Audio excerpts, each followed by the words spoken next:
مجلس نور میں تشریف فرما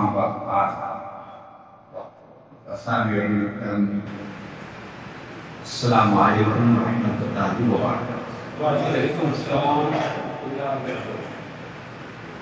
الحمد للہ رب العالمین والعاقبۃ للمتقین والصلاة والسلام علی سید المرسلین وعلى آله وأصحابه أجمعين، أما بعد، فأعوذ بالله من الشيطان الرجيم، بسم الله الرحمن الرحيم.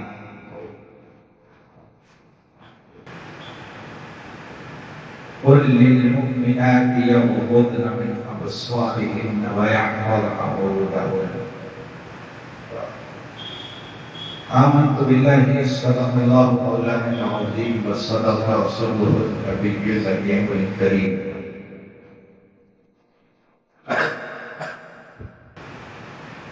ونحن على ذلك من الشاهدين والشاكرين، والحمد لله رب العالمين.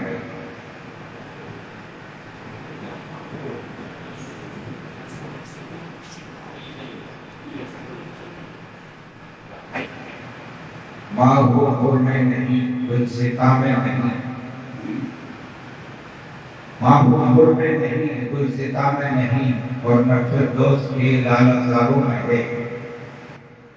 جگمگاتی ہوئی کہکشاں میں نہیں، دلکشی جو مدینے کے خاروں ہے. آئیے ہمارا انتہائی جوش و محبت کے ساتھ بارگاہ رسالت آپ میں چھوم کر ہدیے دل کو سلام پیش فرمائیں. فرقی بابا کے گھر اللہ مسلم کی اللہ کے پاس مولا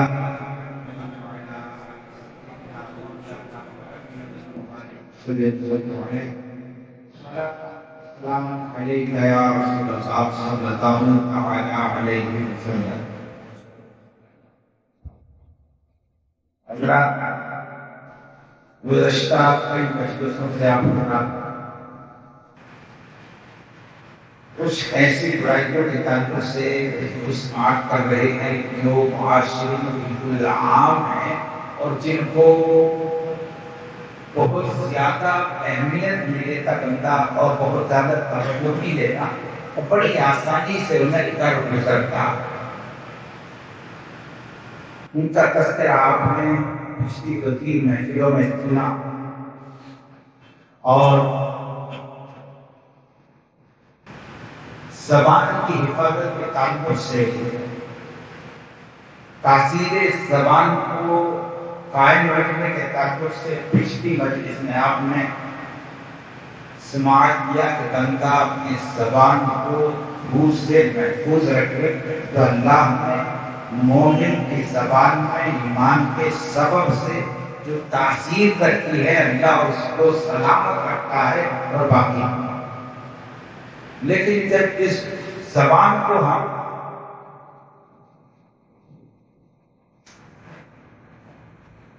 ایسی چیزوں میں استعمال کریں جس کے لیے اللہ نے ہمیں زبان دی نہیں ہے، ہم اللہ کے حکم کے خلاف اس زبان کا استعمال کریں. پوچھیں آپ زبان کی کیوں پہ آپ زبان اللہ نے دی ہے تلاوت قرآن کے، زبان اللہ نے دی ہے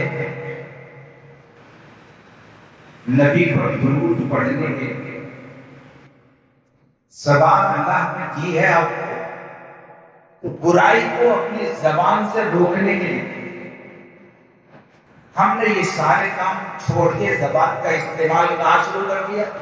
غیبت میں، جھوٹ میں، چغلی میں، تہمت میں. تو جب جس چیز کے لیے اللہ نے زبان جیسی عظیم نعمت ہمیں عطا فرمائی ہے اور ہم نے اس کے مقاصد کو پس پرد ڈال دیا، تو اللہ نے ہونا تو یہ چاہیے تھا کہ اللہ ہم سے زبان لے لے، ہماری زبان ختم ہو جائے، قوت گویائی چلی جائے، قوت ناطقہ ختم ہو جائے، مگر اللہ نے اپنے کریمانہ کرم کے صدقے میں یہ تو نہ کیا، زبان کو ہماری باقی رکھا، مگر صحیح مقصد میں استعمال نہ کرنے کی بنیاد پر اللہ نے ایمان کی وجہ سے جو زبان میں تاثیر عطا فرمائی تھی اس تاثیر کو ختم کر دیا۔ ہمارے سامعین نے بڑی دلچسپی سے سنا اور سن کر یہ عہد کیا کہ انشاءاللہ ہم اس زبان کو صحیح استعمال کریں گے اور کبھی زندگی میں اس زبان سے جھوٹ نہ بولیں گے، یہ عہد کیا۔ اور میں سمجھتا ہوں ہر بندہ اپنے عہد کا پابند ہوتا ہے، اس لیے عہد کسی سے زبردستی نہیں لیا جاتا، اس کی رضامندی سے لیا جاتا۔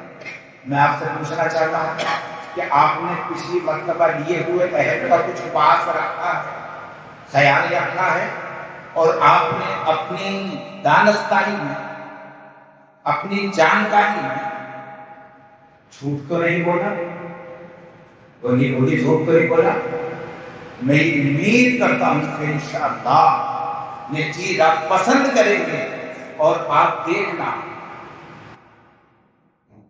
جھوٹ ایک ایسا عیب ہے کہ جب ایک بندہ ایک جھوٹ بول دیتا ہے تو اس کو چھپانے کے لیے 10 جھوٹ اور بولنے پڑتے ہیں،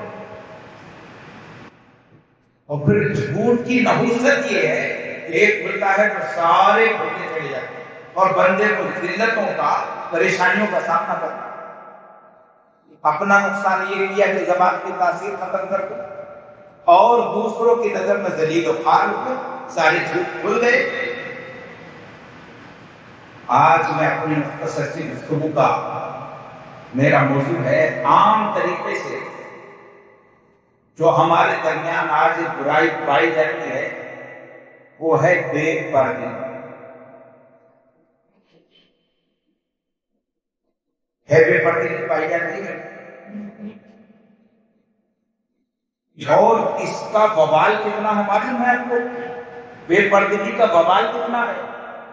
آپ اسے معمولی بات سمجھتے ہیں کہ ارے بھائی پردہ نہیں کیا، اب اس زمانے میں بہت ساری ٹیکنالوجی کا دور ہے، بہت ساری ضرورتیں ہیں، ہم پردہ کریں گے تو نہ جانے کن کن بھلائیوں سے دور رہ جائیں گے، اور سب کام پردے کے ساتھ نہیں ہوا جا سکتا، یہ ماڈرن زمانہ ہے۔ مذہب اسلام سب سے مہذب مذہب ہے، اور اس کے اصول پوری کائنات میں سارے اخلاق سے افضل و اعلیٰ ہے، اللہ کو بنائے ہوئے ہیں، اور اللہ کا قانون بدلتا نہیں ہے۔ تو ہم یہ سمجھ رہے ہیں بے پردگی کی ضرورت ہے آج؟ نہیں، بے پردگی کی ضرورت نہیں ہے۔ وہ کام جو بے پردگی کے ساتھ ہماری مائیں، بہنیں، بیٹیاں کرتی ہیں، وہ اس سے کہیں افضل و اعلیٰ پردے کے ساتھ ہو سکتے ہیں، اور بے شمار ایسی مثالیں آپ کے سامنے آ جائیں گی کہ بہت ساری پردہ نشین خواتین بڑے بڑے منصبوں کو حاصل کر چکی ہیں، اور انہوں نے پردے کا دامن نہیں چھوڑا۔ اور جب اللہ کی راہ میں بندہ نکلتا ہے، پردے کو لازم پکڑتا ہے، تو وہ چیزیں جنہیں ہم یہ سمجھتے ہیں کہ اس کے لیے بے پردگی ضروری ہے، اللہ آسانی پیدا فرما دیتا ہے، اور بے پردے کے ساتھ بھی اللہ، پردے کے ساتھ بھی اللہ ایسی عظمت کے ساتھ وہ چیز حاصل فرما دیتا ہے جو بے پردگی کے باوجود بھی، محنت و کوشش کے باوجود بھی حاصل ہے۔ بے پردگی کا ماحول میں سمجھتا ہوں الا ماشاءاللہ کوئی خاندان، کوئی گھرانہ، کوئی معاشرہ بے پردگی سے خالی نہیں۔ ہاں، ہم یہ سمجھتے ہیں بہت پردہ ہے ہمارے، مگر ہم دیکھتے ہیں کہ ہماری بیوی ہمارے بھائی سے پردہ نہیں کرتی۔ ارے یہ تو گھر میں رہنا ہے، رات میں کیا پردہ ہے؟ بے پردگی کا وبال کیا ہے؟ تب میں آپ کو اس طرف لے کے چلتا ہوں۔ پہلے بے پردگی کا وبال سے نقصانات کیا ہوتے ہیں، ان کی طرف توجہ فرمائیے۔ حدیث شریف میں آیا ہے ایک بے پردہ عورت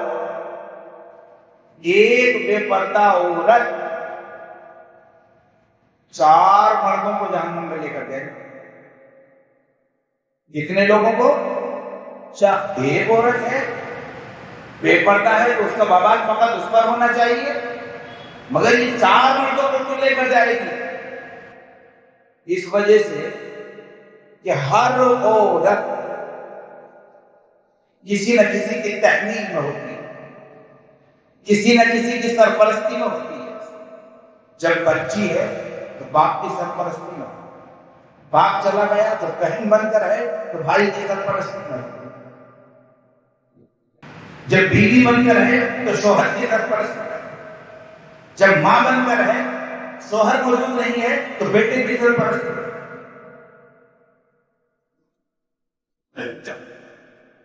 تو جب یہ بچی بیٹی بن کر باپ کی سرپرستی میں ہو اور باپ اسے پردے کا حکم نہ دے، اس سے پردہ نہ کرائے، تو بے پردگی کی بنیاد پر جب یہ جہنم میں جائے گی تو اپنے باپ کا دامن پکڑے گی اور کہے گی اے باپ، میں نے یہ بے پردگی جو کی ہے صرف اپنی رضا سے نہیں کی ہے، پھر اپنی نفسانی خواہش سے نہیں کی ہے، بلکہ تیری دین کا بھی اس میں پورا پورا اثر ہے، لہذا جہنم میں جاؤں گی تو اکیلی نہیں، کشوری کو بیٹھوں گی۔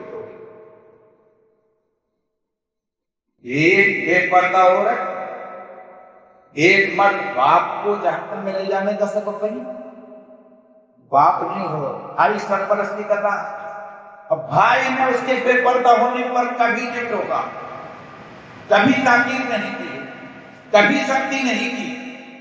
اب وہ اگر بے پردگی کی بنیاد پر جہنم میں جاتی ہے تو اکیلی نہیں جائے گی، بھائی بڑی وجہ یہ ہے، بھائی اگر تو توجہ کرتا، تیری بات کا میں خیال کیا کرتی تھی، تیری بات مانا کرتی تھی، اگر تو مجھے پردے کا حکم دیتا تو میں اس پردے پر عمل کرتی اور میں بھی جہنم سے بچتی اور تو بھی جہنم سے بچتا، لہٰذا میں جہنم میں جاؤں گی تو اکیلی نہیں، تجھے بھی لے کر جائے گی۔ جب یہی عورت بیوی بن کر زندگی گزارتی ہے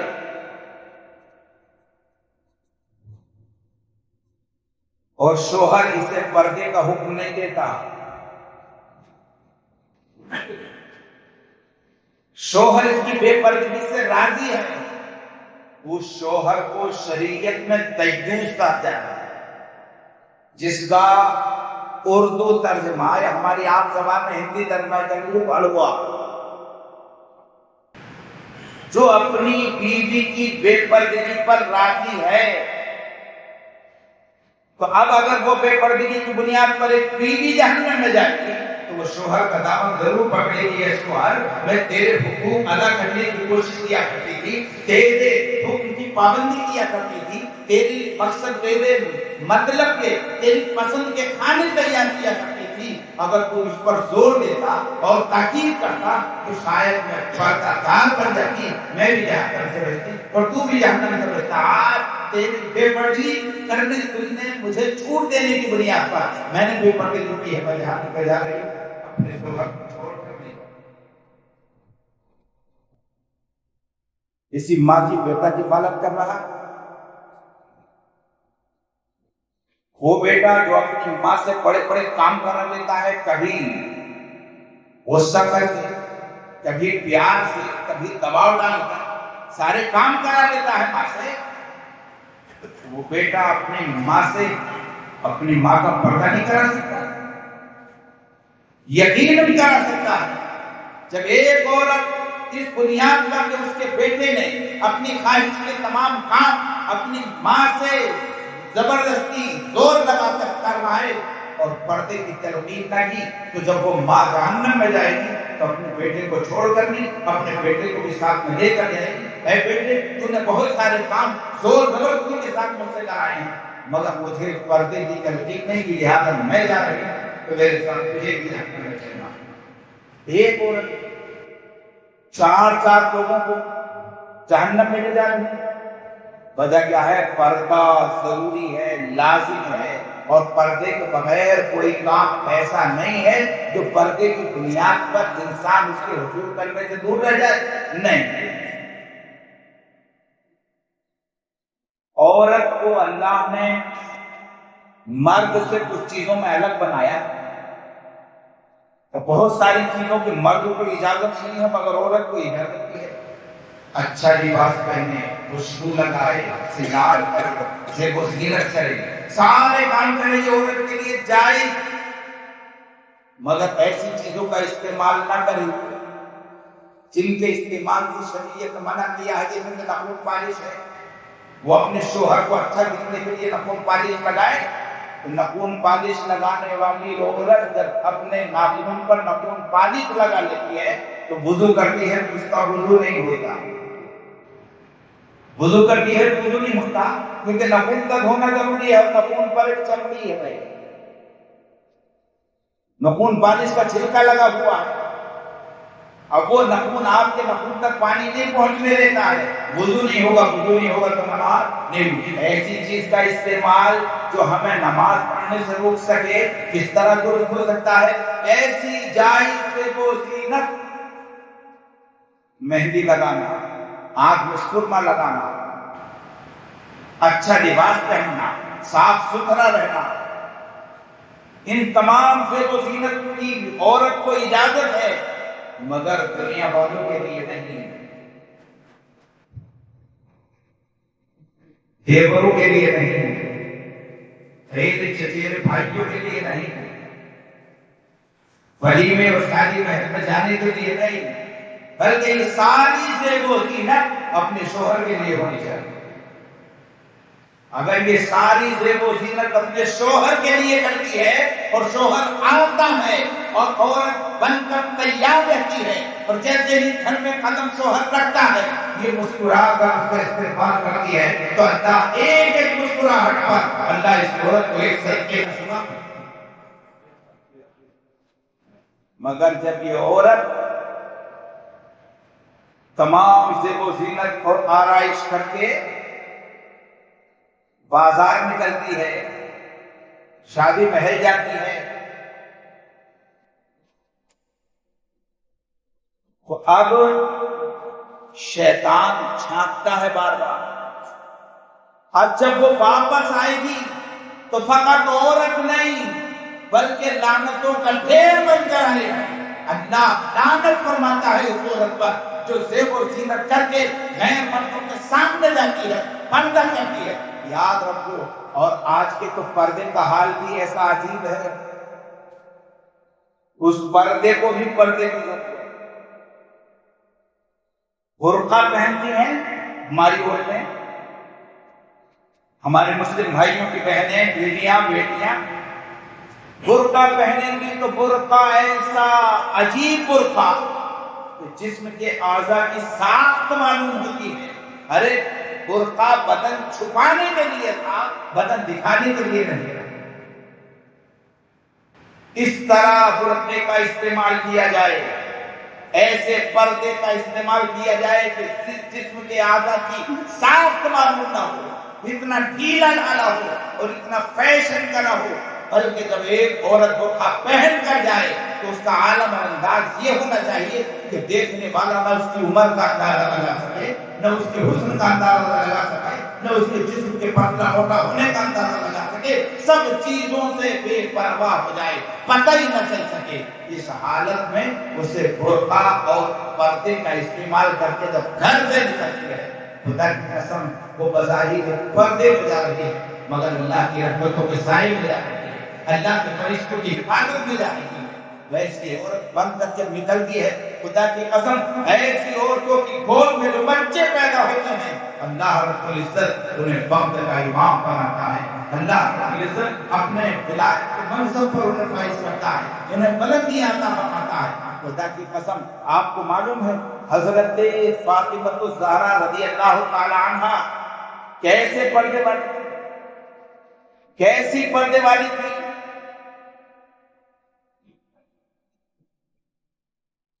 یہ الگ ایک لمبا موضوع ہے، ان کے پردے کا ذکر کیا جائے، ان کے پردے کو بیان کیا جائے.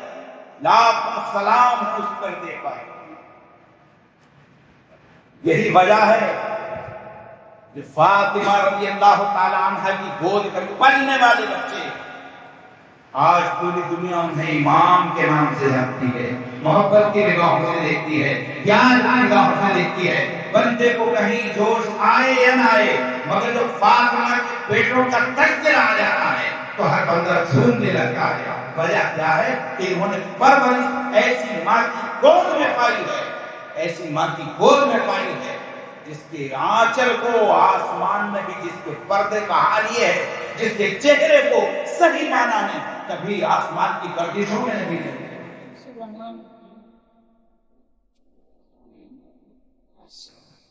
اور حضرت علی رضی اللہ تعالیٰ عنہ، اس ایک روایت میں نے پڑھا ہے، حضرت فاطمہ رضی اللہ تعالیٰ عنہ نے وصیت فرمائی تھی کہ آپ کو جس جنازے میں لے جائے اس جنازے کی چاروں طرف کی کناریاں اونچی ہوں، اس پر کپڑا پڑا ہو تاکہ میری حیت کسی کو معلوم نہ ہو. آج حسنین کریمین سے محبت کرنے والے بہت ہیں، بے شمار، مگر امام حسین کے طریقے کو اپنانے والے آپ کو آج انگلیوں پر گننے کے لائق نہیں ہیں.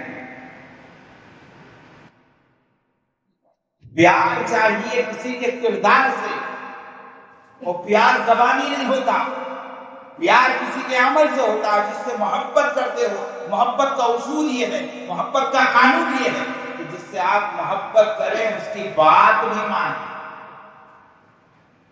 محبت ہے، بات نہیں مانیں گے تو یہ محبت نہیں ہے، یہ آپ کا خالی دعویٰ ہے. ارے جسے آپ نے محبوب بنایا ہے، آپ کی توجہ یہ ہوتی ہے کہ کوئی میرا کام اس کی پسند کے خلاف نہ ہو، اس کے حکم کے خلاف نہ ہو. وہ ہر عمل ایسا کرتا ہے، چلتا اس کے انداز ہے کہ میرے محبوب میرا چلنا پسند آ جائے، لباس ایسا پہنتا ہے کہ میرے محبوب میرا لباس پسند آ جائے، کھانا ویسا کھاتا ہے کہ میرے محبوب میرا کھانا پسند آ جائے. ہم حسنین کریمین سے محبت بھی کرتے ہیں، حضرت فاطمہ زہرا رضی اللہ تعالیٰ عنہ سے محبت بھی کرتے ہیں، مگر ہم اپنی ماں بہنوں کو ان کے پردے کی تربیت نہیں کرتے ہیں. امام حسنین کریمین سے ہم محبت کرتے بھی ہیں، مگر ان کے حکم کی دعوت دیتے ہیں، نہ لوگوں کو اس کا بناتے ہیں. حضرات، امام حسین رضی اللہ تعالیٰ عنہ کا 5 وقتہ نمازوں کے ساتھ یہ معمول تھا کہ روزانہ 100 رکعت نماز نفل پڑھا کرتا. آج ان سے محبت کرنے والا خالی جمعہ پڑھتا ہے، پوری ہفتے کی ساری نمازیں چھوٹی، فقط جمعہ پڑھ رہا ہے. تو یہ بتاؤ یہ ان کے عمل و کردار سے سچی محبت ہے؟ نہیں. میں پردے کی بات کر رہا تھا. پردے میں اللہ کی عزت نے بڑی بھلائیاں رکھی ہیں، بڑی عزتیں رکھی ہیں، بڑی شان رکھی ہے. عورت کو حیا اور پردہ بلندی عطا کرتا ہے، لیکن جو عورت پردے سے بے بہرا ہو جاتی ہے، پردے سے بے توجہ ہو جاتی ہے، اللہ کی لعنتیں اس کا گھیراؤ کر دے. آج کل 2-3 جگہ پر عورتوں کا جمگٹھا، بالخصوص مزارات پر، جدھر دیکھی عورتیں چلی آ رہی ہیں. مزارات، اللہ والوں کے مزارات ہدایت کا سرچشمہ ہوتے ہیں، اور یہ قبروں میں دیکھ کر لوگوں کو طرز عبرت دیتے ہیں، ہدایت دیتے ہیں. تو سنو، آج تم ہمارے پاس آ کر اللہ کے قرآن کی تلاوت کیوں کر رہے ہو؟ وجہ کیا ہے؟ کہ ہم نے اپنی زندگی اللہ اور رسول کے فرمان کے مطابق گزاری ہے، تو اللہ نے ہمیں شان عطا کی ہے، یہی ذریعہ عطا کی ہے، اس لیے یہ سبق دیتے ہوئے نظر آتے ہیں. مگر آج اکثر مزارات کا حال یہ ہے کہ ان کے حلقے میں اکثر حصے پر عورتوں کا قبضہ ہے. اور بڑے بڑے اچھے لوگ جو جانتے ہیں، پہچانتے ہیں، سمجھتے ہیں کہ پردے کی اہمیت کیا ہے، عورت کا مزارات پر جانا کیسا ہے، اس کے باوجود کوئی تلقین نہیں. خود بھی اپنی عورتوں کو بھیجنے پر راضی ہو جاتے ہیں، تیار ہو جاتے ہیں، کہتے ہیں نہیں مجبوری ہے، فلاں چیز کا اثر ہو گیا تھا، وہاں سے ختم ہو گیا. ارے آپ شریعت کے دائرے کے خلاف مزار پر جا رہے ہیں، اور اگر سچی عقیدت ہے ایک اللہ والے سے، تو آپ اپنے گھر پر بیٹھ کر اس عورت کے حوالے سے اللہ کے ولی کا واسطہ لے کر اللہ کی بارگاہ میں دعا کیجیے کہ اے اللہ والے، میں تیرے دربار میں اللہ اور رسول کا حکم نہیں ہے کہ میں عورت کو بھیجوں، اس لیے بھیجوں گا نہیں. مگر معلوم ہوتا ہے تیرے دربار سے شفا ملتی ہے، اللہ نے تیرے دربار کو خانہ بنا دیا ہے۔ میں واسطہ دیتا ہوں اللہ کے رسول کا، میں واسطہ دیتا ہوں قرآن و حدیث کے احکامات کا، میں اپنی عورت کو تمہارے مزار پر پھیروں گا نہیں، مگر شفا بھی چاہیے کہ اللہ والوں کے دربار کو شفا ملا کرتی ہے۔ آپ اس لگاؤ کے ساتھ جب اللہ والے کا واسطہ دے کر اللہ کی بارگاہ میں دعا کریں گے، ایمان کہتا ہے، یقین کہتا ہے کہ آپ کی دعا مکمل بات میں ہوگی اور اللہ قبول پہلے آپ کی بلاؤں کو مگر یہ ساری چیزیں پس پشت یہ بتائیے الرجال قوامون علی النساء، مردوں کو اللہ نے حاکم بنایا ہے وہ اپنے پر، شوہر بیوی پر حاکم، باپ بیٹی پر حاکم، بھائی بہن پر حاکم، تو اس کا حاکم ہونا تبھی ظاہر ہوگا کہ جتنے بھی نواہی ہیں، اللہ کی منع کرتا چیزیں، شریعت میں حرام کرتا چیزیں ہیں، اس حاکم کی ذمہ داری یہ ہے کہ اپنی بیوی کو، اپنی بہن کو، اپنی بیٹی کو، اپنی ماں کو ان تمام چیزوں سے روکے۔ یہ بتاؤ، اب کہتے ہیں نہیں مانتی نہیں ہو، یعنی کسی کی نہیں مانتی، نمک زیادہ ہو جاتا ہے تو طلاق دینے کی طرف بھاگتا رہتا، کپڑے کبھی وقت سے پرہیز نہیں تو طلاق دے دیتا، اور ایک بھی نہیں، 2-3 میں بھی بھلا نہیں ہوتا، 10-20 50 دے کے ہٹتا ہے۔ مگر شریعت نے رکھی کیوں ہے طلاق؟ طلاق کا طریقہ کیا رکھا ہے؟ بیوی کو نماز کی تلقین کریں، پردے کی تلقین کریے، اور بتائیے اگر آپ نے ہمارے اصول شریعت کے مطابق زندگی گزاری تو ہم اور آپ ایک دوسرے کے جسم و جان بن کر رہیں گے، نبی کی شریعت کے سائے میں زندگی بسر کریں گے۔ اور اگر آپ نے ہمارے اصول پر عمل نہیں کیا، یاد رکھو اللہ کے نبی نے جو ہمیں ہتھیار دیا ہے طلاق مرتان، ہم اس ہتھیار کا استعمال کریں گے، اور وہ بھی ایک ساتھ میں 10-20 نہیں، پارٹی کے دنوں میں ایک دے اور پھر دوسری پارٹی کے دن آنے سے آنے تک انتظار کرے، شاید اپنے فعل قبیح سے باز آ جائے، اپنی برائیوں سے باز آ جائے، شاید پردے کا قصد کر دے، شاید برائیوں سے باز آ جائے، شاید نماز کی پابند بن جائے، کہ جب دیکھیں آپ کے ایک ہی مرتبہ میں لائن پر آ گئی ہے، نمازوں کی پابندی کرنے لگی ہے، وقت پر پہلے وضو کر لیتی ہے، مصلی بچھا کر نماز پڑھتی ہے، کہیں جاتی ہے تو پردے کے ساتھ جاتی ہے، تو آپ محبت کے ساتھ سلام پیش کرتے اور کہیے میں نے جو حکم لگایا تھا وہ میں اس طلاق سے رجوع کرتا ہوں، تو آپ نے نکاح کی ضرورت ہے، نہ کسی اور کام کی ضرورت ہے، عدت کے اندر آپ نے رجوع کر دیا، آپ کی پھر بیوی بن گئی جیسے آپ پہلے کرتے تھے، آج کیا کریں؟ وہ سارے کام چھوڑ دیے، نماز کی طرف کبھی پابندی کا حکم دیتے نہیں، تو دیتے کیوں نہیں کہ خود نہیں پڑھتے؟ بندہ خود نماز پڑھے تبھی تو کسی کو کہے گا کہ نماز پڑھو، ورنہ آپ خود نہیں پڑھ رہے تو اسے کہے چلیے نماز پڑھنے، آپ نے پڑھی ہے نماز؟ آپ پڑھتے ہیں نماز؟ حضرات، مومنوں کو حکم دینے سے پہلے بندہ کس بات کا حکم دے؟ پہلے خود اس کا عامل بنے، پہلے خود اس کا عامل بنے۔ میں نے ایک بزرگ کے بارے میں سنا ہے، میں نے سنا ہے، ان کی اہلیہ نے ان سے کہا کہ آپ کا بچہ فلاں چیز کھاتا ہے، منع کر دیجیے۔ مثال کے طور پر ڈاکٹر نے زیادہ میٹھا کھانے سے منع کیا تو اسے منع کر دیجیے کہ نہ کھائے، تو آپ نے فرمایا ابھی منع نہیں کروں گا، 1-2 دن کے بعد منع کروں گا۔ کیوں؟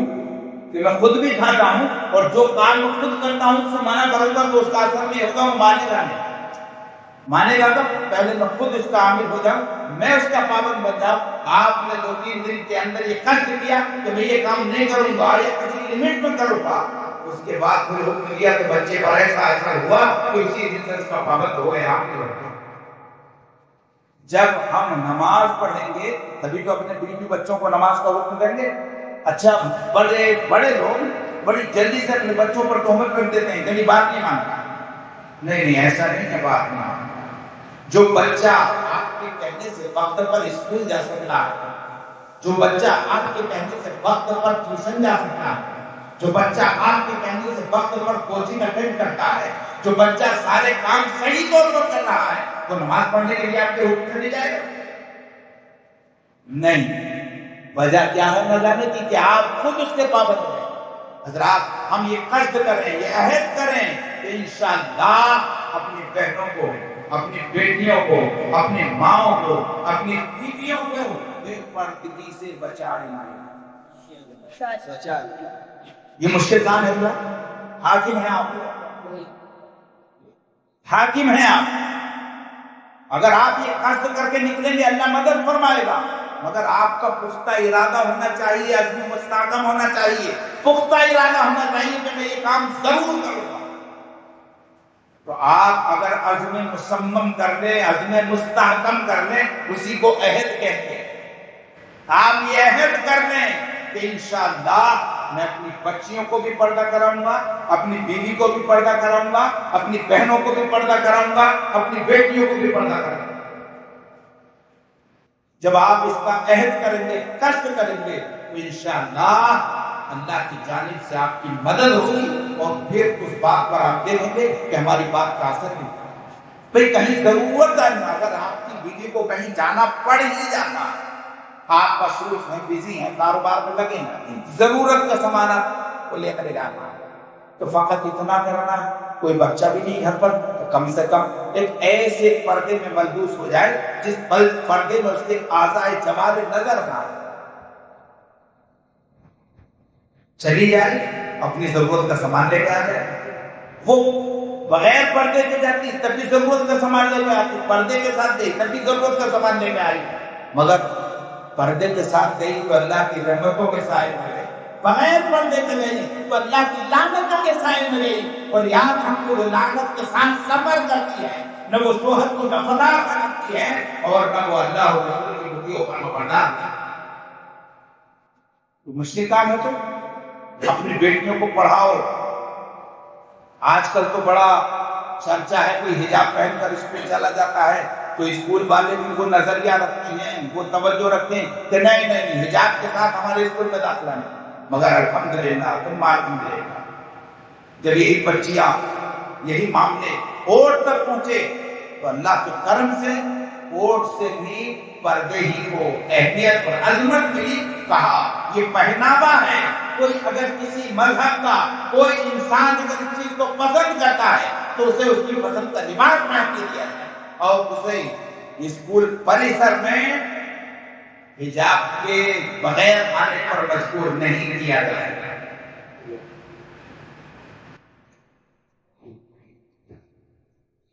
پڑھائی کسی چیز کی بری نہیں، علم ہر سیکھا جا سکتا، ہر علم سیکھا جا سکتا، مگر اصول اور دائرے کے اندر سیکھا جائے اور عورتوں کے لیے پردے کے ساتھ سیکھا جائے.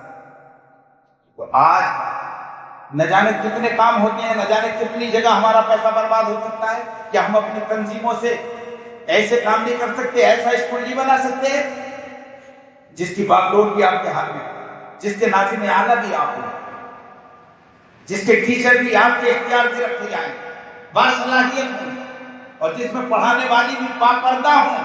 جن میں آپ اپنی بچیوں کو پڑھائیں تو آپ کی بچیوں کی تعلیم نہیں ہو سکتی، اچھی تعلیم اور اچھا معاشرہ تیار نہیں ہو سکتا؟ یقیناً ہو سکتا.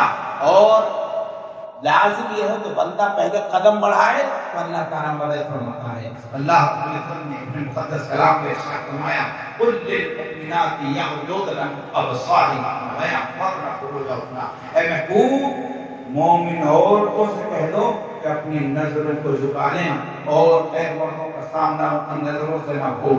اس لیے کہ پردے کا حکم نازل ہو گیا ہے، پردے کی آیت نازل ہو گئی ہے. اللہ کو پردے کی آیت نازل ہونے سے پہلے حضرت عمر کی توجہ تھی، حضرت عمر کی خواہش تھی کہ پردے کا حکم ہو جائے. 18 آیتیں حضرت عمر کی خواہش کے مطابق اللہ نے قرآن کو اتاری ہیں. ان میں سے ایک آیت پڑھ کر پردے کا ہم یہ عہد کرتے ہیں نا انشاءاللہ اپنے گھروں میں پردہ کم سے کم دیکھیے، توجہ یہ رکھیں آپ اس بات کی طرف، بچی کو کب سے پردہ کرنا. کچھ لوگ یہ سمجھتے ہیں اب تو ہم بوڑھے ہو گئے، 50 سال ہماری عمر ہو گئی، 55 سال ہو گئی، ہم تو بوڑھیاں ہیں، اب ہم پر پردہ لازم نہیں ہے. نہیں، جب تک عورت ہے عمر چاہے جو ہو، جب تک وہ عورت ہے اس پر پردہ لازم ہے. کیا 55 سال ہو جانے کی وجہ ہے اس کا عورت ہونا ختم ہو جاتا ہے؟ نہیں، عورت باقی رہتی ہے، لہٰذا اس پر بھی پردہ لازم. اور ابھی تو بچی ہے، 12 سال کی ہے بچی ہے، 15 سال کی ہے کہ ابھی تو بچی ہے، 20 سال کی ہے ابھی تو بچی. ارے تو 50 سال کی عورت بھی تو کسی نہ کسی کی بچی ہی ہوتی ہے. حکم شریعت دیکھو، حکم کہتا، شریعت کہتی ہے کہ جب بچیاں 9 سال کی ہو جائیں، 9 سال کی ہو جائیں تو انہیں پردے میں لاؤ، پردے کا حکم دو. اور جب 12 سال کی ہو جائیں تو اس طرح پردہ کراؤ.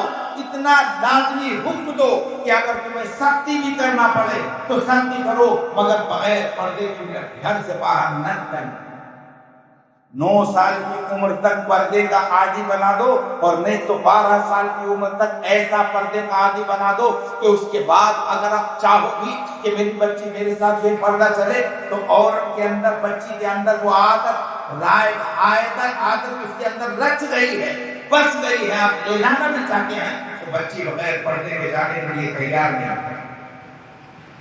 تو ہم کر سکتے ہیں، عہد کرتے ہیں انشاءاللہ. ہم یہ عہد کرتے ہیں اس مجلس خیر کے اندر، ایک اللہ والے کے دربار میں ہم یہ عہد کرتے ہیں انشاءاللہ ہم اپنی بیٹیوں سے پردہ کروائیں گے.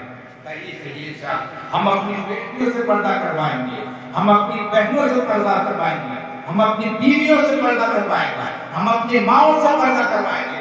بس 4 سے پوری کائنات کی مسلمان عورتوں کا ٹھیکہ آپ نے نہیں لیا. ہر بندہ، ہر مومن صرف 4 عورتوں سے پردہ کرا دے بس. بیٹی سے، بہن سے، ماں سے، بیوی سے. پوری دنیا میں گھومنے کی ضرورت نہیں ہے. ہر معاشرے، ہر خاندان کے اندر ایسے چند لوگ پیدا ہو جائیں جو اپنی ماؤں سے، بہنوں سے، بیٹیوں سے، بیویوں سے پردہ کرائیں. اس کا عہد کریں انشاءاللہ. ہم اس کا عہد کرتے ہیں، اے اللہ تیرے نبی کی مجلس میں، ذکر خیر کی مجلس میں، اصلاح معاشرہ کی مجلس میں ہم یہ عہد کرتے ہیں انشاءاللہ اپنی بیٹیوں سے پردہ کروائیں گے، اپنی ماؤں سے پردہ کروائیں گے، بہنوں سے پردہ کروائیں گے، بیویوں سے پردہ کروائیں گے انشاءاللہ. اے اللہ عہد کرنا، زبان سے بولنا مولا ہمارا کام تھا، اور مولا عملی قوت پیدا فرمانا تیرا کام ہے. مولا ہم نے عہد کیا ہے، مجلس میں بیٹھ کر عہد کیا ہے، اپنے کرم سے ہم سب کو اس عہد کا پابند بنا دے. مولا وہ پردے کی برکت ہے ہماری عورتوں کو عطا فرما دے، ہماری بیویوں کو عطا فرما دے، ہمارے معاشرے میں پردے کا پھیلان دے. وقت مکمل ہو گیا.